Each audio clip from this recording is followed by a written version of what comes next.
Professor Hyunjoon Park.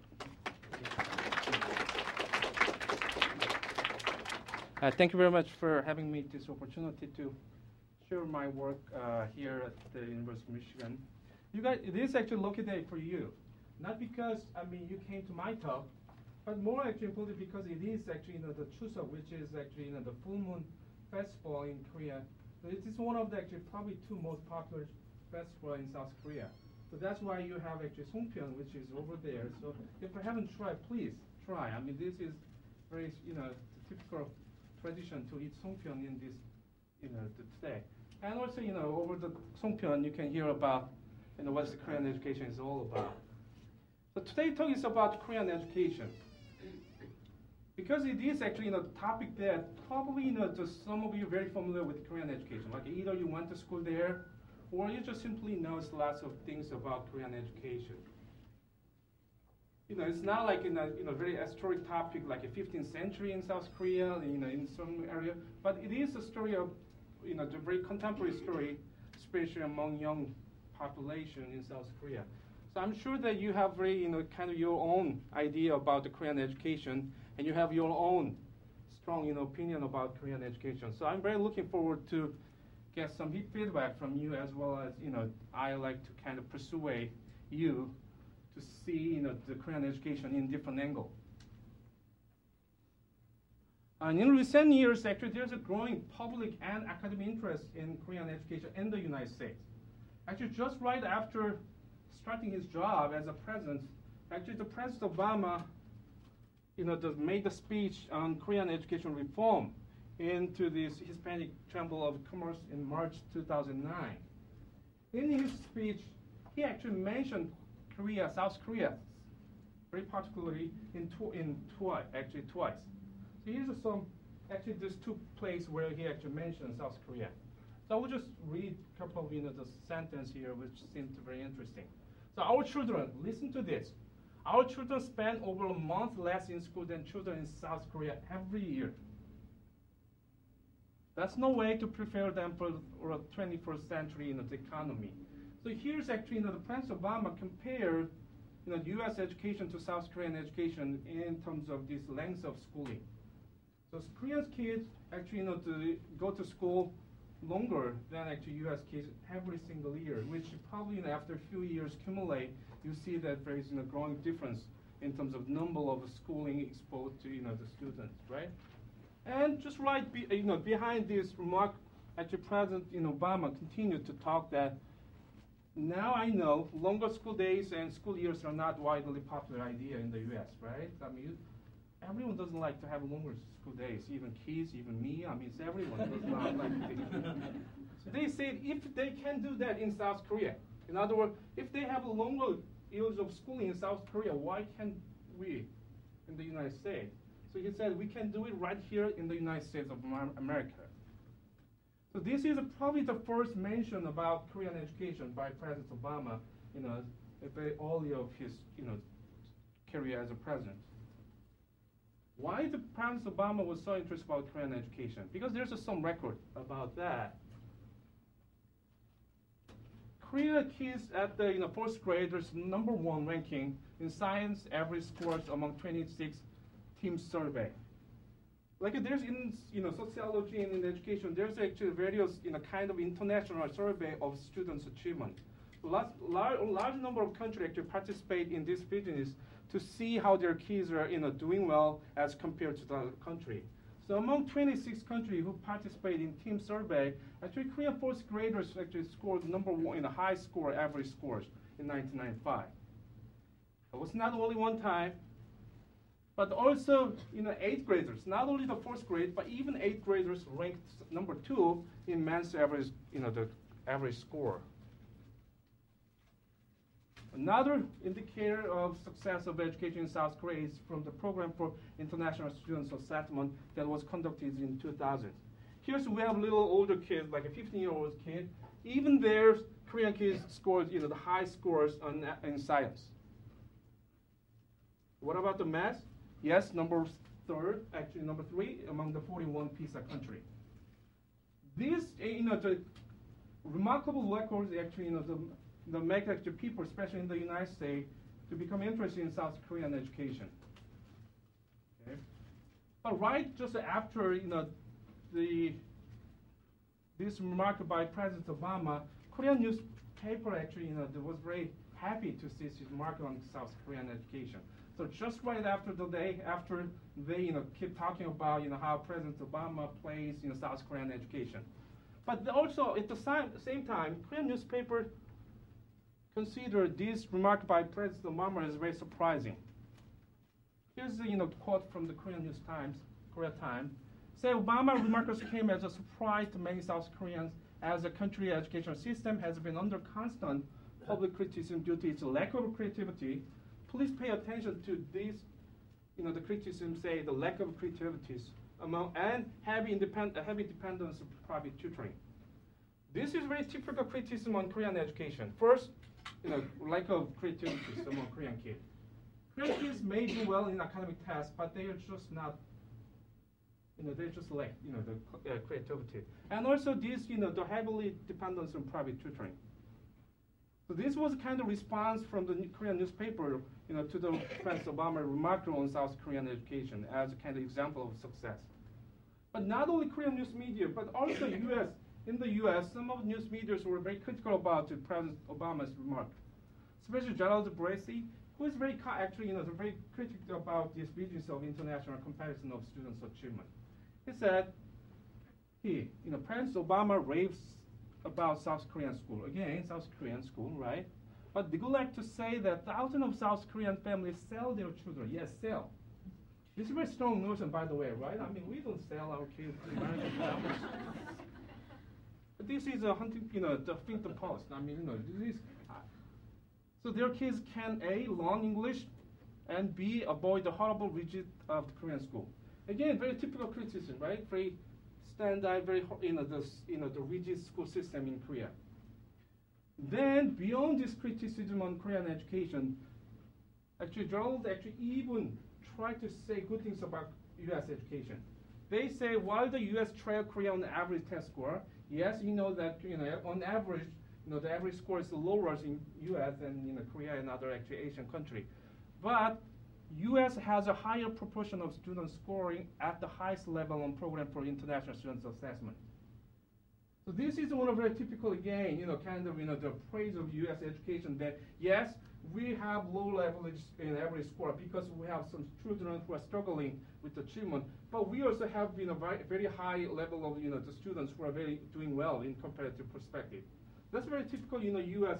perspective on its own education. But I'm saying this is totally wrong. I mean, I will show actually evidence that this remarkable is wrong. I mean, it's not true that U.S. kids actually they show the highest percent of the scoring at the highest level. So I will show that evidence. But again, this the debate on this President Obama's remark on South Korean education clearly indicate there's some misconception in my sense, and also some still underlying very traditional sense the understanding of Korean education. But despite this criticism, still President Obama continued to talk good things about Korean education. So he visited Korea, I guess November 2009, and he met President Lee. Then he asked about what is the major factors that you are concerned about Korean education. Then President Lee responded to him saying that demanding parents are the problem of South Korean education. How can you say that? I mean, having parents who are interested about children's education, is that a problem, or is that actually good things that we want to actually have more? So actually, Obama in a sense was shocked by this respondent. That indeed the parental involvement is lacking in the U.S. education, but in some countries like Korea, it is a problem rather than it is actually the good things for children's education. So even if somebody is dirt poor, they are insisting that their kids are getting the best education. Obama recalled the conversation with the President Lee and Lee, whose biggest education problem is actually parents wanting more education actually for excellent school for their children. So again, whatever whether Korean news media and U.S. media criticize the Korean education, but President Obama was still was concerned, interested about Korean education, as you can see from here. Then what about the way in which the Korean education was featured in the news media, major news media in the U.S.? So in 2009, very typical, the way of featuring Korean education. It's all about basically cram school in Korea. If you type Korean education in New York Times, very likely you see this kind of, the story about the cram school, like, taste of failure, full and appetite for success at South Korean cram school. What a great picture. I mean, look at this kid. I mean, he's sleeping, and actually, this is setting. And say, students at Jongno Hyunjoon campus in South Korea in their glowing curriculum. So in 2008, it's not only this one, this article, but I actually just simply look at the New York Times and found so many things about cram school in Korea. I'm just amazing how U.S. the media was so interested about cram school in Korea. I'm so proud of them in a sense that they're actually so much interest about Korean education, but only for actually basically for cram school. So let's just read some of the titles that that I think is interesting. So 2009 June 1st, they have the New York Times has an article about Korean students go online to cram for practical exam. Tech company helps South Korean students ace entrance test. The story is telling us about the new media, actually new technology that actually even you can do cram school online.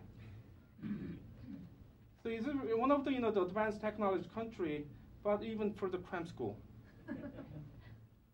It's pretty similar kind of the meaning. Like at South Korean cram school, a singular focus. That's the title of the article of June 25th, 2008. And that's one of the the sentence here is that here in cram school, the students are denied everyday teenage items in South Korea, like no cell phones, no fashion magazines, no TV, no internet, no game machines.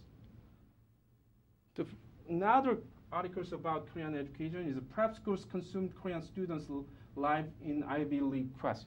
Not only for the cram school for general students, but even the story telling us about the cram school for design, especially for those who want to come to the U.S., mostly Ivy League school. So this is a country where this cram school started to develop even for online, even for the U.S. school. So one of the probably the very strong kind of the interest on the cram schools in South Korea. So this is a major the way of the Korean education was features in the major newspapers in the United States.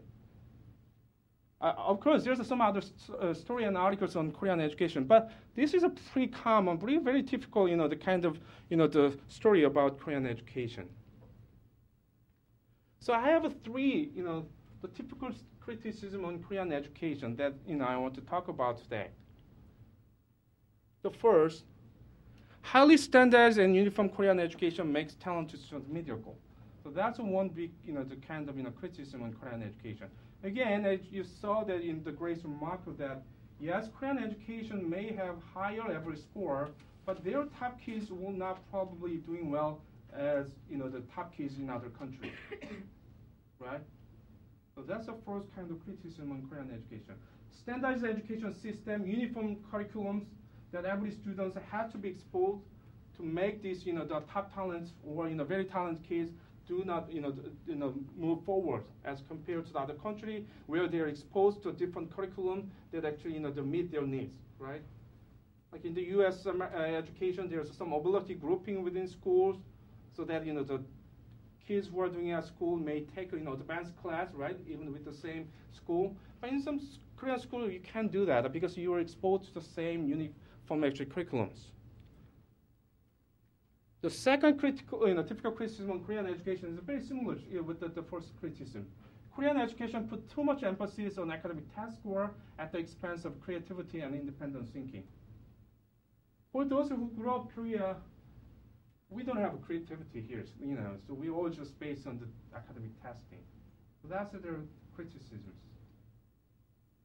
By the way, I don't know what to know, but if you have some question, please feel free to ask me on the way. Could you tell me what a cram school is? Is that a special school for students that aren't doing very well? Well, thank you very much. Yes, I need that. Right. Yeah, the cram school have a different kind of cram school, but basically cram school is like a private institutions will looks very similar with the regular, public schooling. Like they have very similar setting, like, the teachers, students sitting in the table, and they follow very much a school curriculum. But this is a private institution. In other words, you have to pay. It's not like, just public education. So it's kind of shadowing to this, public education. So they pay. Their parents pay, so the kids after school they come to the this institution, private institution. They take like a testing. They learn the how to take a test, and they review the curriculum again. So there's a different type of obviously the cram school. So maybe there's some cram schools that are particularly geared for these top students, but some the kids who like try to catch up rather than to move forward. Thank you so much. Yes, sure. Are those criticisms unique to Korean education, or this is more general? Yeah, it's a very good China, point. Right, Japan, exactly right. Taiwan? Yeah, in these, this is actually, this is a chapter from my book that is, is coming out hopefully in January. In that books, actually, I talked about Japanese Korean education together. So this is indeed not only the criticism on Korean education, but I would say more generally in Korean and Japanese, and also to some extent Taiwanese and Chinese education. But in that books, I have a chapter that another misconception of Korean education is, especially in the United States, is that they don't distinguish between Japanese and Korean education system that well. Actually, Japanese Korean education system very interesting, have a similarity at the secondary, lower secondary level, but after that they have a very interesting difference. But sometimes the scholars or public, the makers who are interested in East Asian education generally, they don't make a clear distinction between Japanese and Korean education system, which is both for one chapter in my book. But in general, this criticism indeed actually apply to overall this Asian education. So we are all the same, okay? It's not only Korean, but like if you're from China, from Japan, all we subject to this criticism. Third criticism. The high success of Korean students in international academic achievement is primarily due to high prevalence of private supplementary education. In other words, they argue that no, public school in Korea probably is bad.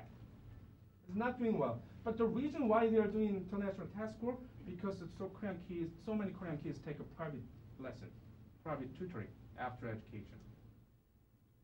So those are very typical, the criticism, right? I mean, you already saw that in all my presentation, I showed some of the concern. Even it's not from the U.S. perspective, but also within Korea, people talking about the lack of creativity for their children, high dependence of private tutoring.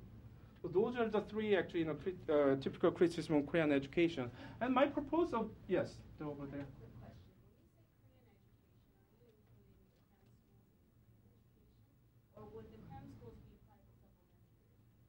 Well, I'm just talking a little broadly when I say Korean education, but when I say Korean education, it's probably more related to this, like a public education system.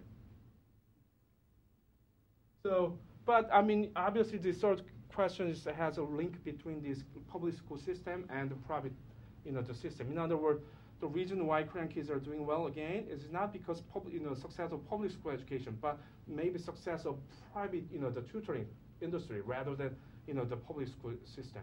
Yes. How many percent would you say are taking part in the cram school? Well, that's a very good point. Actually, it depends on whether it's the primary school students, middle schools, and the high school. So on each level? I don't have the number right with me, but actually I have to in general say actually more than half of kids are actually taking private tutoring to some extent, because again. There's some definition issue about what can be counts as the private tutoring, but in general, some surveys show depending on the level of education, but probably more than in each level, more than half of kids take a kind of the private tutoring. So that's why they make this kind of criticism. But indeed, yes. So, despite this criticism, I get the impression that Americans are imitating Koreans. New York Times had an article some time back about non-Korean students, native-born American students, their parents sending them to quote-unquote cram schools in the New York area, plus also Kaplan. Sure. Yeah. Right. Exactly. So actually, one of my research, outside this Korean education is indeed I have a paper to look at these cram schools and Kaplan, like the commercial prep SAT surveys by the East Asian kids. Indeed, that's a very interesting area to look at because if you look at recently in New York Times, there's a growing expansion of this kind of surveys, commercial SAT prep in the United States, especially in the ethnic community. So that's a very interesting study. But here's I'm most focused on actually just Korean kids in Korea. So let me talk a little bit about this traditional Korean education, which actually make this impression about standardization, rigidities, and no the freedom, like no flexibility of Korean education. So indeed, this is a little outdated model. So that's why I'm saying that Korean education has changed over time.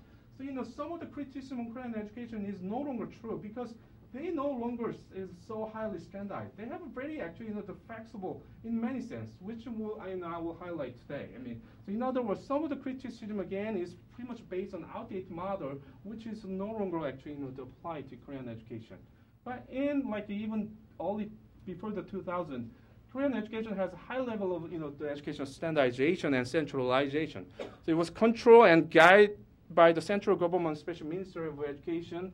So Ministry of Education actually creates this uniform curriculum, even pace of instruction. So you have to teach the same uniform, curriculum across all school and across all students. And obviously nationwide college entrance exam makes this actually easier to have the same uniform curriculum and pace of instructions across school. Even within school, there's a very homogeneous schooling experience. In other words, no ability groupings. So in other words, within class, the kids are exposed to the same curriculum. Even if you are doing well as compared to your peers, you are still exposed to the same curriculum as those who are actually behind you. Within schools, no tracking system. So kids actually basically take the same, the same curriculum. No grade retention. In the United States, if you behind your peers at the same one grade, then sometimes you may be held back, right? So teachers recommend to stay one more year to catch up. But in Korea, there's no retention system. Every kid had to move to the next grade, level regardless of their abilities. So this is another example of how this Korean education was so highly standardized and highly actually uniform, right? No grade retention.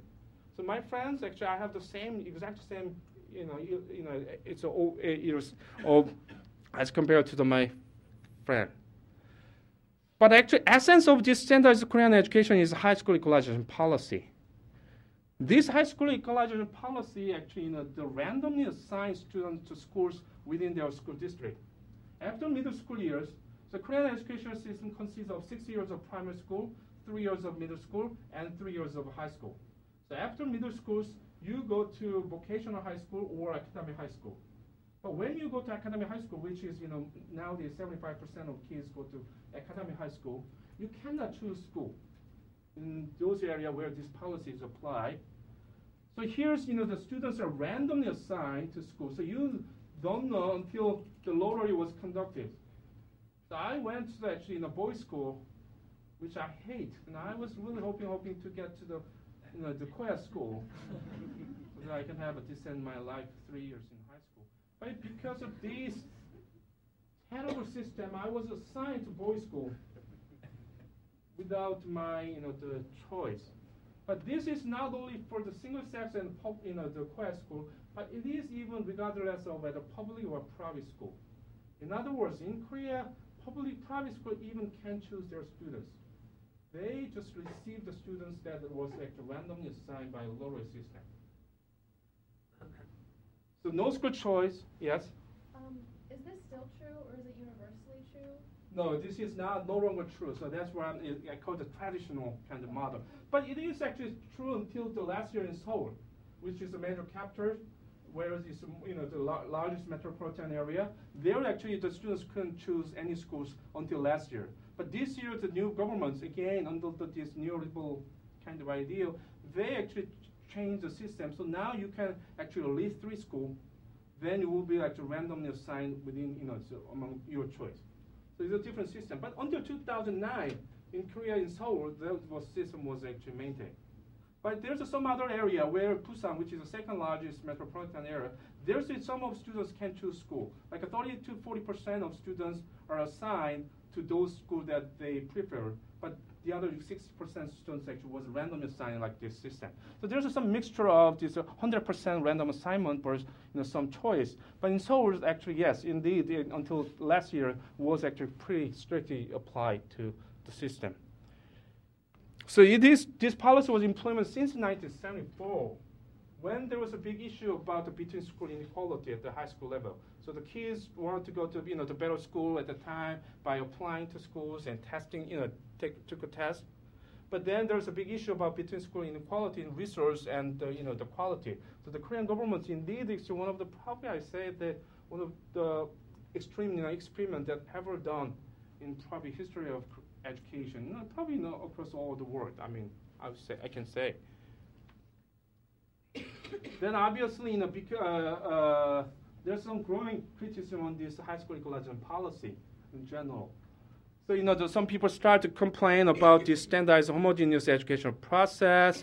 There's some people raise a concern about Korean education, which is not able to produce workers with high skill in competitive global market. So the globalization, freedom, choice, like individualizations, those were the big words nowadays in South Korea. As the kind of liberal kind of idea that more choice, more freedom by parents will actually boost students' academic achievement rather than this tight control or uniform the educational system.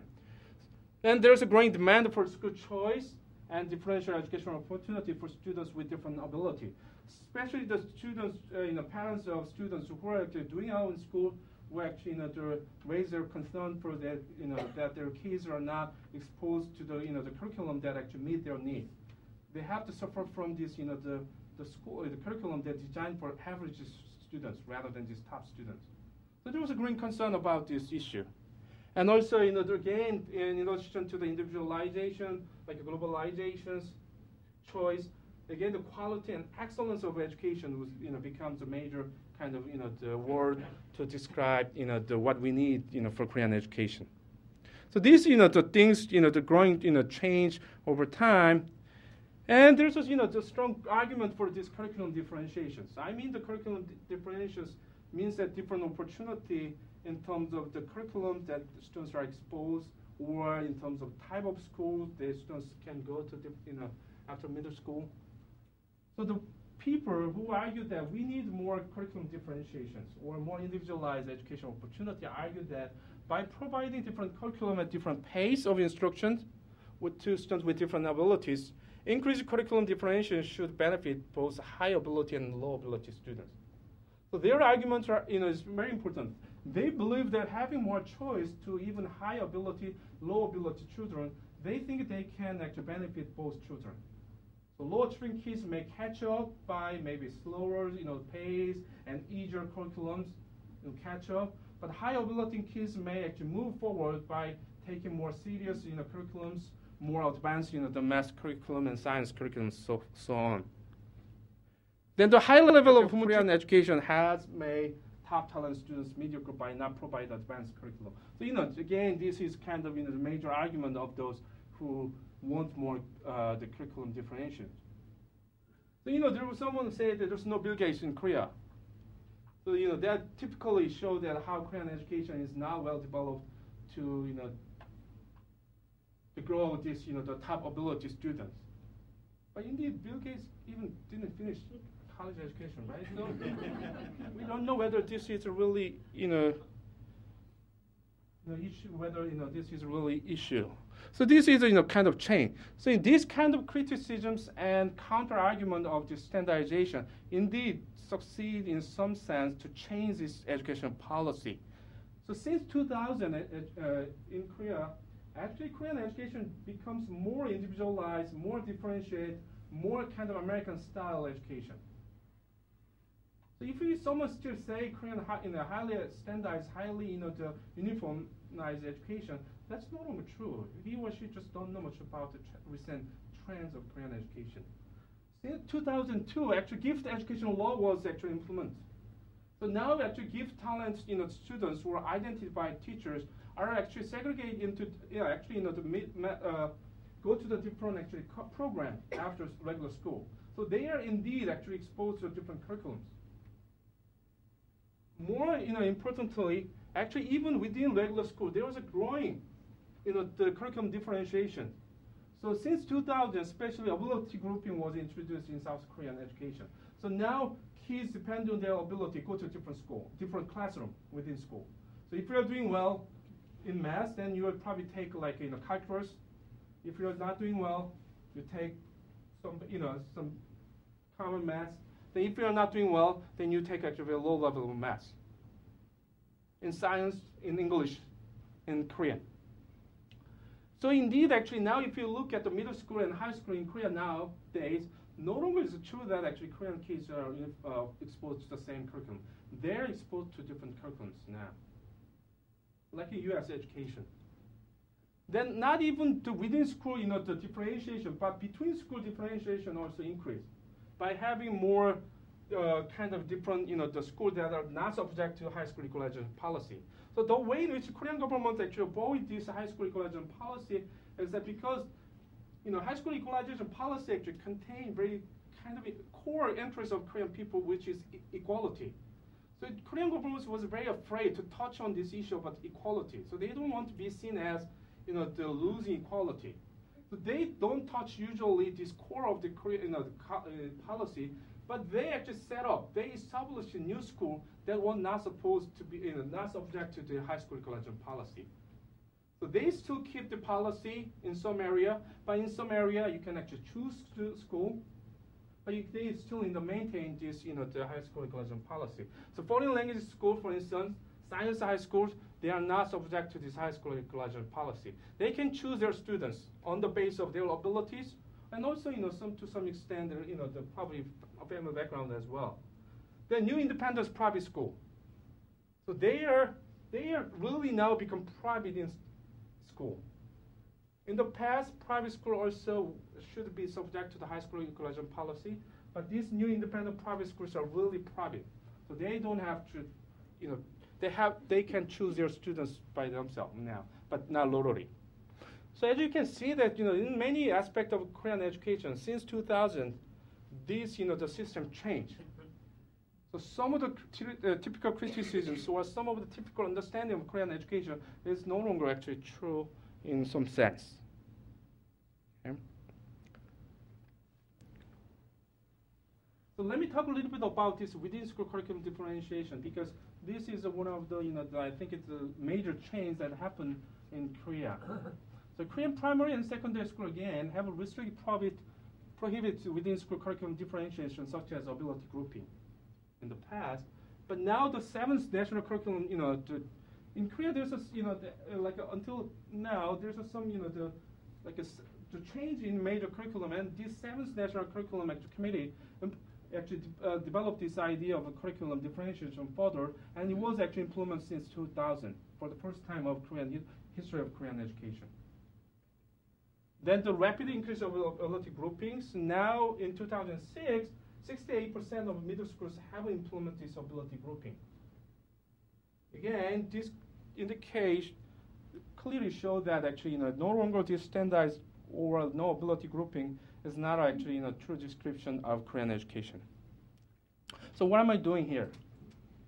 So give these change and typical criticism on Korean education, I'd like to see what's the reality of Korean education using some data that I have. So I'm not telling you that these critical criticisms are totally wrong, but I want to be a little closer, to what really happens in Korean education by looking at some of the data, and try to think about what, to what extent these typical criticisms will reflect the reality of Korean education. So the first criticism again. Does Korean education make talent students mediocre?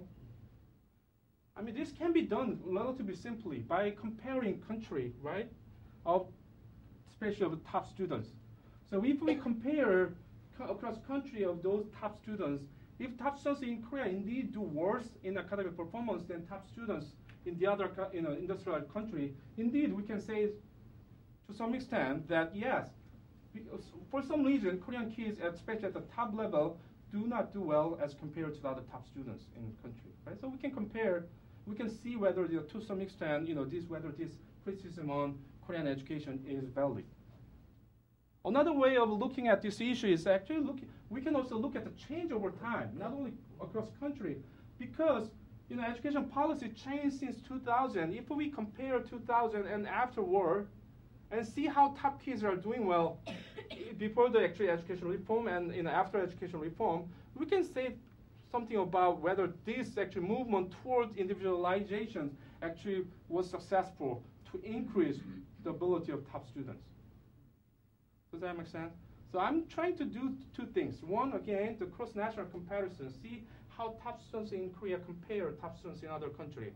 Second, given there was actually the trend towards increase, the individualization and differentiation of educational opportunity, if I see that top students after 2000 really doing well than actually top students before the education reform, indeed, maybe that's the reason why the Korean kids were not doing, top students were not doing well before education reform, right? So I will show some of, kind of data that I have, see to what extent this can be assessed. So for this study, I used the data called the PISA. It's not a PISA, the Korean tower, but this is a program for international students assessment that was conducted by OECD about 40 to 50 countries. Indeed, this is one of the largest data set.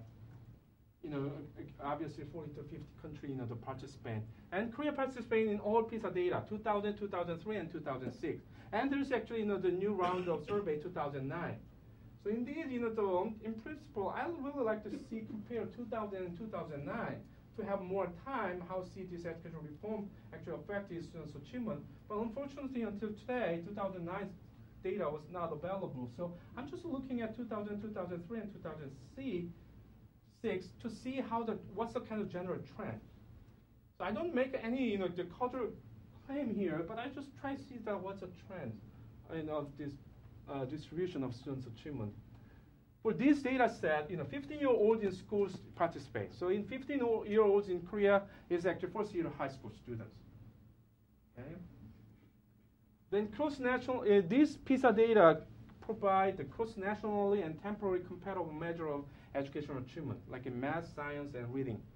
So, teachers distribute the questionnaire and, basically the questions of math and science and reading in class.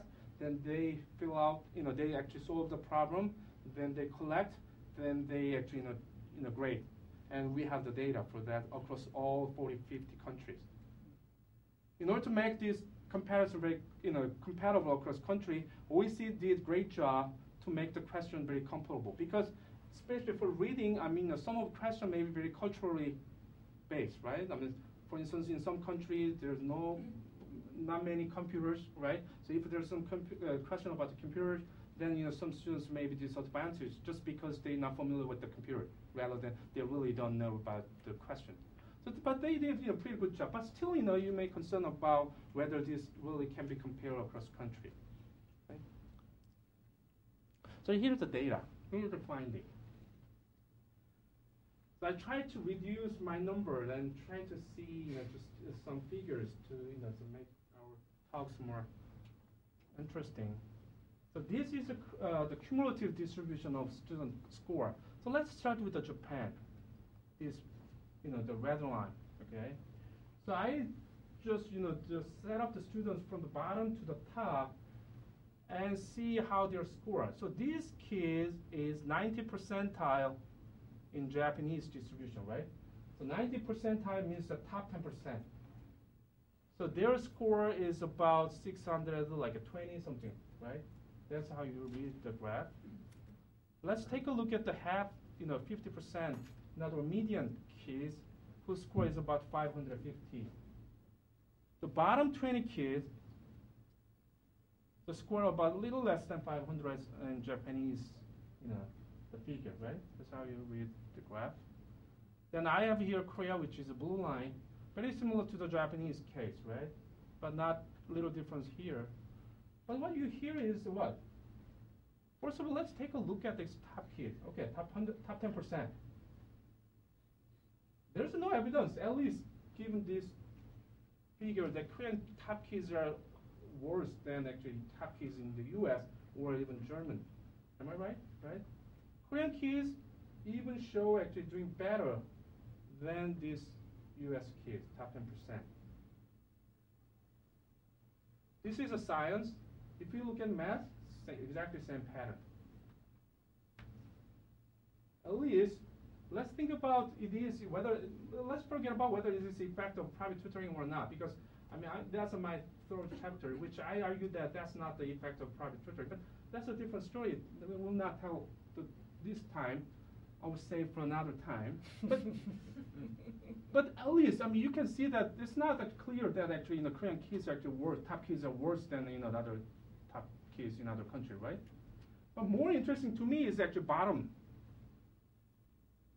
So if you look at the difference among those top kids are relatively smaller across the country. In other words, top kids in Korea, top kids in Finland, top kids in Japan, they're just doing well. Just simply they're just doing well, regardless of which country they're located. American top kids, yes, doing a little lower, but they're not much. But if you look at the bottom kid, that makes a really big difference. Like they're like top 20, bottom 20% in Korea score like a 480, and the U.S. Like a 480, and U.S. kids about like a 400.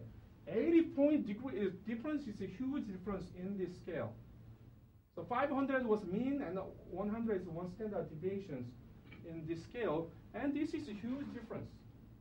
In other words, somehow Korean education is doing better job to make these low achievement kids to maintain certain level of achievement, literacy skill, than actually U.S. education, right? So that was actually in a 2000 case. So at least when we compare cross-country, we don't see any evidence that actually top kids in Korea doing worse than actually top kids in other countries. If you look at the other outcome again, math, no, there's no evidence. I will show some of another measure which is called the problem-solving skill. No, Korean kids are still doing well. So no evidence, at least with the competitive across country. Let's take a look at how it will change over time in Korea. Again, my expectation is that because the increase in the curriculum differentiation, you expect the top students in 2006 will be doing much better than top kids in the 2000, right? And also probably these low bottom students will be doing better in 2006 rather than 2000. Again, because curriculum differentiation may provide better chance even to low achieving kids, right? That's our expectation. Let's just see how it changes. So here's a 2000 math survey, because you may wonder whether I make some lie for the science or versus the math, but here's a math survey. 2000, again, this is a Korean 2000. If you look at like a 90 percentile students, like a 600, above 600, and something like that, what happened in 2003? What's the difference? Top kids in 2003 start to actually show even a little better outcome, right? Yes? But the bottom, actually the bottom kids start to actually, doing worse than the 2000 survey. What about 2006? Very similar for the 2003, right? Right? Yeah, you don't see even difference between 2003 and 2006. So this is a math. What about the science? Science is more clear, right? The change.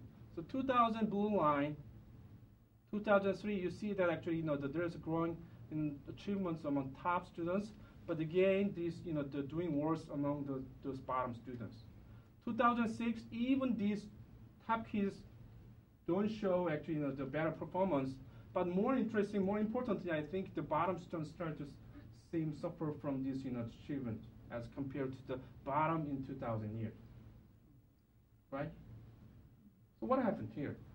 Again, we expect, because of these growing differentiations of students, we expect that both top students or bottom students will doing better in 2006 rather than 2000. That was not the case. Either there's no difference among top kids, but consistently for these bottom kids start to actually lose their ground. if there is an effect, what happens after 2000 is indeed the bottom kids, low achieving kids in Korea start to actually, doing worse than actually their previous, all years cohort. Yes. You compare just the Palm 3's data Korea, so you compare 2000 with 2003. But if something happened to other countries in 2003, Right. Exactly right. Right. No, I think exactly. So actually, I have some more picture. But the bottom line is that if I answer to your question, yeah, it is not because the other countries changed, but it is because it really changed in Korea. Yes, I checked that. So again, this is a 2000. Again, I think this is a good way to answer your question. So in 2000, the mass by country, as you can see that, much difference within bottom students, right? In other words, the top kids, Korean kids, doing as much as the top kids in the U.S. or even better than, but especially these bottom students are really stronger than bottom students. In other words, in the United States, if you have kids in the U.S., you have to be really careful if your kids not doing well, because they're really they're suffering from this low achievement. If your kids who are not doing well in South Korea, you are at least safe, because they are doing as much. Indeed, these bottom kids, if you actually compare this distribution to the other, the country, their bottom 20% in Korea is actually close to the 50% in other countries, many countries. Indeed, they're very strong actually bottom. So so what happened to here? In my sense, again, I'm not making any cultural claim, but I think in my sense, the big impact of standardized education is indeed make these low achieving kids to achieve certain level of literacy skill, which is actually lacking in the U.S. U.S. system is not because of this localized and the non-standardized education system. They may do a better job for this teaching high achieving kids, but they're not doing well to teaching these low achieving kids. So here's the question: is whether do we want to go direction to the U.S.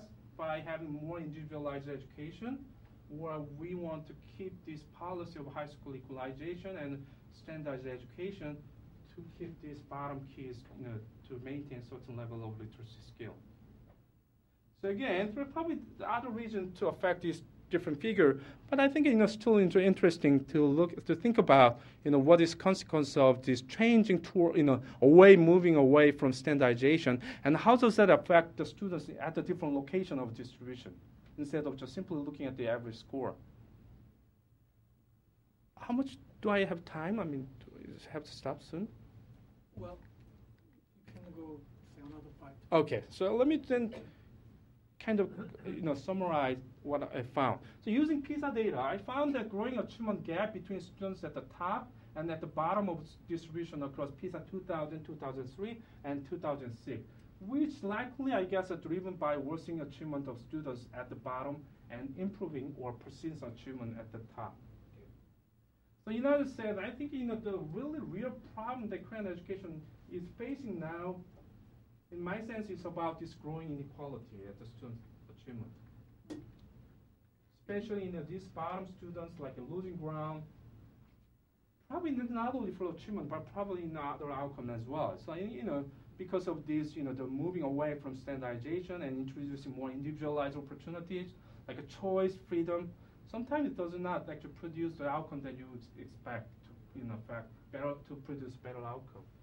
So I think there is really kind of very likely a linkage between increased curriculum differentiation and growing inequality of students' achievement.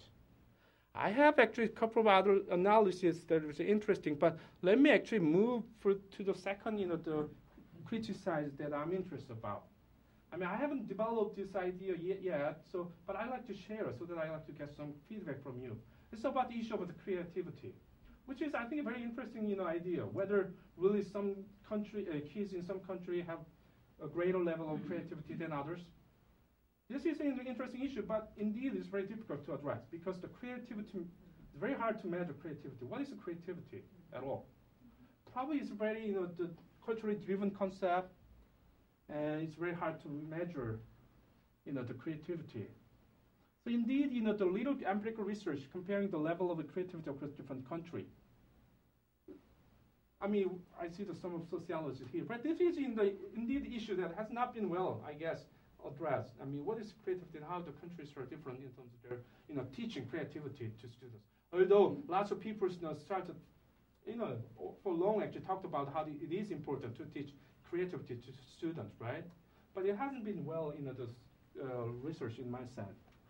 So the argument is that rote learning and memorization my sense is okay, let's assume that somehow Korean education actually, kids are more exposed to the rote learning and memorization than the US kids, which is true. I'm sure that that's true. I remember I memorized all 1,000 Chinese characters when I was 5 years old. So I know that that's true.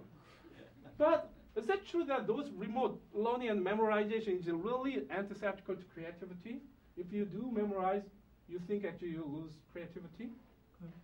I don't know. So that's my kind of intuition that may not be antithetical. In other words, it doesn't matter. I mean, if you have actually good memorization, you maybe even have a greater level of creativity. But again, because I don't have data, I cannot address this interesting issue. Then I was looking for some data set, and interesting enough, the PISA 2003, they have a measure called the problem-solving skill. So this is not based on any curriculum.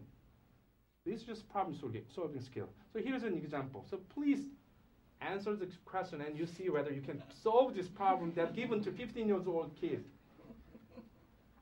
So this is the community is organizing 5-day children's camp. Okay, 46 children have signed up for the camp, and 8 adults have volunteered to attend and organize a camp. So here's adult, here's a dormitory, okay, number of bed. So there's a rule about dormitory. Boys and girls must sleep in separate dormitory. At least one adult must sleep in each dormitory. The adults in the dormitory must be of the same gender as the children. Then fill the table here, I just cut a little bit, but fill the table to allocate these 46 children and 8 adults to dormitory, keeping to the older rule. Can you assign? Okay, this is a question, okay?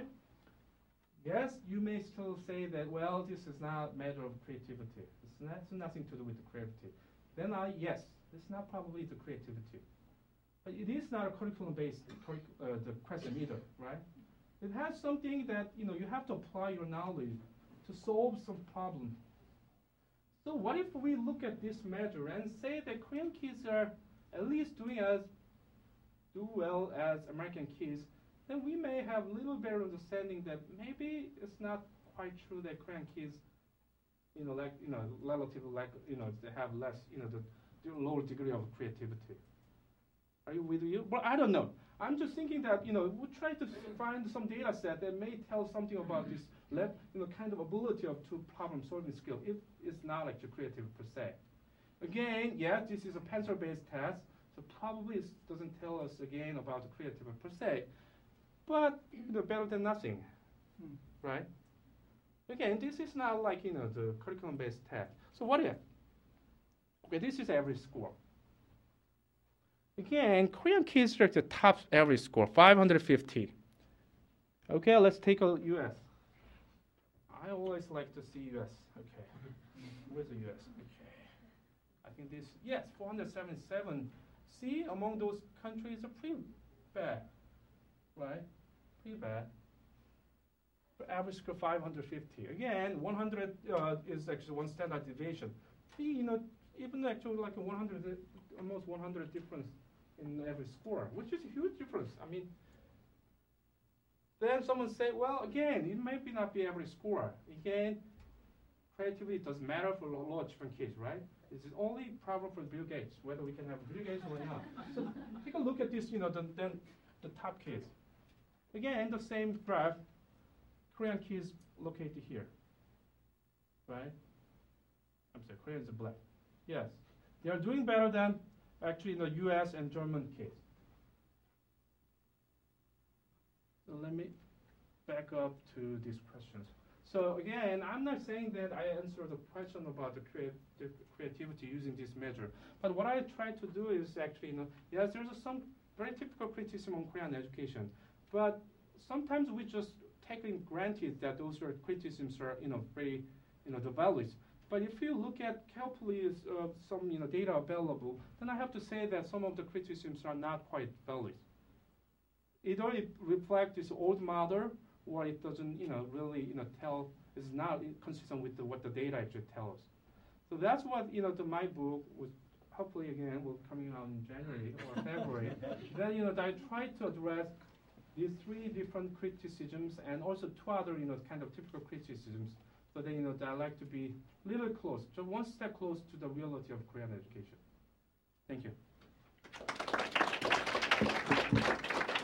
Thank you. If you have any questions, please address them to Professor Park. Yes. Can you explain a little detail about the student data itself? We know that depending on the region, even there can be a big difference between private school and public school. So I think I'm just wondering the data themselves. No, I think that's a very good point. I mean, at least this is a national representation.